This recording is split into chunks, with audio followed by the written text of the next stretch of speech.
ఉభయ గోదావరి జిల్లాల్లో గత కొన్నేళ్లుగా చెరకు సాగు గిట్టుబాటు కాక బెల్లం తయారీ పరిశ్రమలు సైతం చాలా వరకు తగ్గుతూ వస్తున్నాయి. ఉత్పత్తి వ్యయానికి వస్తున్న రాబడికి పొంతన లేకపోవడమే ప్రధాన కారణమంటూ బెల్లం తయారీదారులు చెబుతున్నారు. గతంలో రాష్ట్రంలోనే అత్యధిక చక్కెర కర్మాగారాలు ఉభయ గోదావరి జిల్లాల్లో ఉండటం, బెల్లం ఉత్పత్తి కూడా అధికంగా జరగడంతో రెండు జిల్లాల్లోనూ చెరకు పంట అధికంగా పండించేవారు. చాలా కాలంగా చెరకు పంటకు గిట్టుబాటు ధర లేకపోవడంతో రైతులు ఇతర పంటల వైపు దృష్టి సారించారు. దీంతో చెరకు విస్తీర్ణం తగ్గడంతో చక్కెర కర్మాగారాలు మూతపడ్డాయి. మరోవైపు బెల్లం ఉత్పత్తి కూడా గణనీయంగా పడిపోయింది. ఉభయ గోదావరి జిల్లాల్లో గతంలో సుమారు 500 బెడ్లపై బెల్లం తయారీ జరగ్గా ప్రస్తుతం ఆ సంఖ్య 50 నుంచి 60కి పడిపోయింది. ప్రస్తుతం బెల్లం తయారు చేసినా ఎక్కువ శాతం మంది మార్కెట్లకు తరలించకుండా తయారు చేసిన చోటే బెల్లాన్ని నేరుగా గాని ఉప ఉత్పత్తులుగా గాని విక్రయిస్తున్నారు.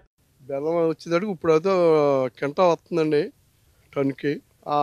మామూలుగా వర్షాకాలంలో అయితే 90 కేజీలు 80 కేజీలు వచ్చిందండి. దాని మీద గిట్టుబాటు కేజీకి ఏం 10 రూపాయల దాకా అయిపోతుందండి ఖర్చు ఏ బాబుతో. ఇప్పుడైతే ఏదో అమ్ముతం మీద ఏదో రూపాయి, ఒక 50 పైసలు రూపాయి అలా మిగులుతుందండి. ఆ ముందరలో అయితే చేతి అంటుకుండేయండి. ఇలా ఉంటే రేపటి నుంచి వండాలంటే కష్టమండి, వండలేరండి. మార్కెట్కి అమ్మితే ఇంకా తక్కువ అమ్ముతున్నారండి. మార్కెట్కి అమ్మితే 40, 41 అంతేనండి. ఇక్కడ మేము అమ్ముకుంటే ఏదో ఇప్పుడు పండగ ఊపు కాబట్టి 44, 45 అలాగ అమ్ముతున్నామండి. అక్కడికి అమ్మితే ఇంకా సరిపోదండి, లాస్ వద్దండి. మేము వచ్చి చిన్నప్పటి నుంచి వ్యవసాయం చేస్తూ చెవితోట పండించి సుగపేట గిట్టుబాటు లేక బెల్లం తయారు చేస్తూ మా నాన్నగారు మా తాతల గారి నుంచి బెల్లం తయారు చేస్తూ ఉంటామండి. అయితే 10 ఏళ్ళ నుంచి వ్యవస్థ బాగోక ఇంకా బెల్లం తయారు చేస్తాం కూడా తగ్గించి మొత్తం అందరూ మానేశారండి. ఈ వ్యవస్థను వదలకూడదని మేము పట్టుదల తయారు చేస్తామండి.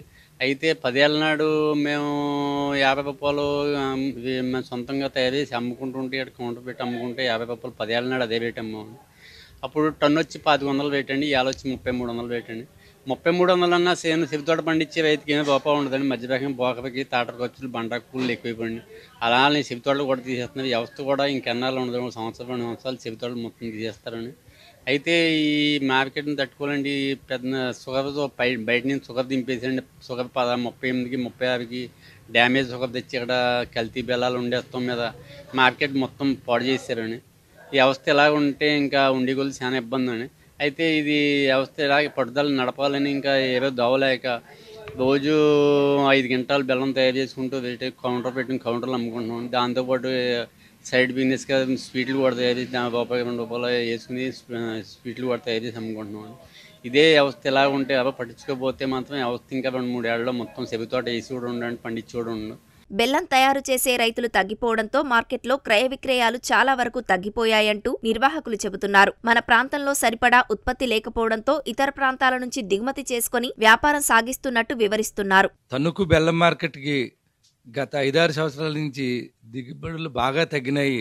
దానికి కారణం ఏమనగా ఈ పరిసర ప్రాంతాల నెడదోలు, తణుకు పరిసర ప్రాంతాల్లో రైతులకి గిట్టుబాటు ధర లేక చెరుకు ఉత్పత్తిని బాగా తగ్గించి ప్రత్యామ్నాయ పంటలు వేస్తున్నారు.